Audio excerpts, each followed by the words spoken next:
तमिलनाडु के मुख्यमंत्री MK. Stalin के बेटे उदयनिधि स्टालिन के सनातन धर्म को लेकर दिए गए कथित विवादित बयान पर लगातार विवाद बढ़ता जा रहा है। भाजपा नेताओं के साथ साथ कई लोग विरोध दर्ज करा रहे हैं। इस बीच उदयनिधि ने सफाई भी दी है।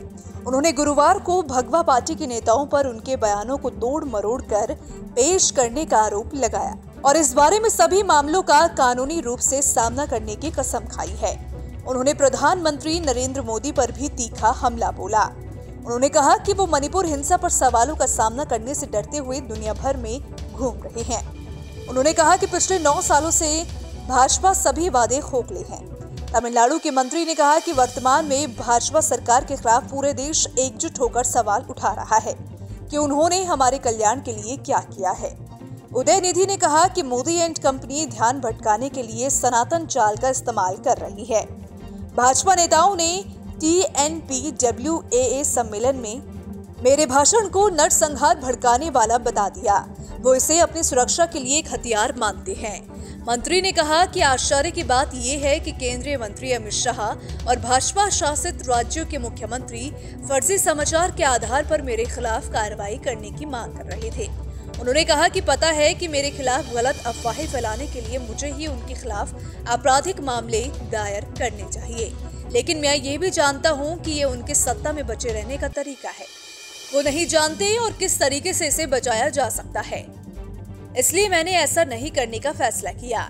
तमिलनाडु के दिग्गज दिवंगत नेता और द्रविड़ मुन्नेत्र कड़गम पार्टी के संस्थापक कांजीवरम नटराजन अन्नादुरै के राजनीतिक उत्तराधिकारियों में से एक उदयनिधि स्टालिन ने कहा कि हर कोई जानता है कि हम किसी भी धर्म के दुश्मन नहीं हैं। उन्होंने कहा कि मैं धर्मों पर अन्नादुरै की टिप्पणी उद्धृत करना चाहूंगा जो आज भी प्रासंगिक है। अगर कोई धर्म लोगों को समानता की ओर ले जाता है और उन्हें भाईचारा सिखाता है, तब मैं भी एक अध्यात्मवादी हूँ। उन्होंने कहा कि अगर कोई धर्म लोगों को जातियों के नाम पर बांटता है, अगर वो उन्हें छुआछूत और गुलामी सिखाता है, तो मैं धर्म का विरोध करने वाला पहला व्यक्ति होऊंगा। उन्होंने कहा कि DMK उन सभी धर्मों का सम्मान करता है जो सिखाते हैं कि सभी लोग समान हैं। उदयनिधि स्टालिन ने कहा कि इनमें से किसी के बारे में जरा भी समझ के बिना थिरू मोदी एंड कंपनी संसदीय चुनाव का सामना करने के लिए पूरी तरह से इस तरह की बदनामी पर निर्भर है। एक तरफ मैं केवल उनके लिए खेद महसूस कर सकता हूं। उन्होंने कहा कि पिछले 9 साल से मोदी कुछ नहीं कर रहे हैं। वो कभी नोटबंदी करते हैं तो कभी झोपड़ियों को छिपाने की कोशिश करते हैं। इसके लिए वो रातों रात दीवार बना देते हैं। इतना ही नहीं, वो नया संसदीय भवन बनाते हैं और वहाँ एक सेनगोल यानी कि राजदंड खड़ा कर देते हैं। उन्होंने आगे तंज कसते हुए कहा कि सीमा पर खड़े होकर सफेद झंडा लहराते हैं। उदयनिधि के अब इस सफाई पर आपके क्या विचार हैं? आपका क्या कहना है? आप अपने विचार हमें कमेंट सेक्शन में जरूर बताइएगा। वीडियो पसंद आए तो वीडियो को लाइक शेयर करना बिल्कुल भी मत भूलिएगा।